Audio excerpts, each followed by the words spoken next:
Hey guys, in this video I will show you how you can download Minecraft for free. So make sure to watch the video till the very end and let's begin. So the first thing you need to do is open up any type of preferred browser on your PC or laptop and search for minecraft.net. Now open the first website and you can see here its official one, so you don't need to worry about viruses or anything like that.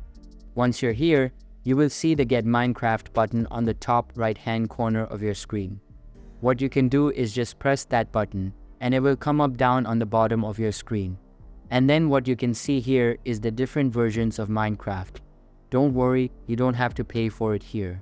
You can then press already a member login here and then just sign in with your Microsoft account. So now once you've logged in, you can scroll to the bottom of the page and you'll see a download launcher embed.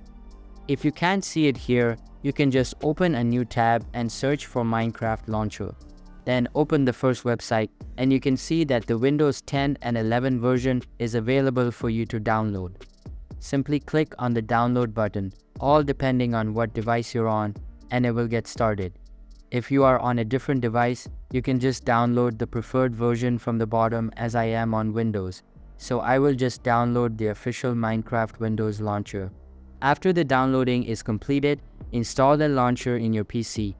And then the launcher will open and there you will be able to see different versions of Minecraft. So just have to click on demo option in the launcher and you will be able to play Minecraft. So that's basically how you can download Minecraft for free. So that's all for this video. Hope you liked the video. Thanks.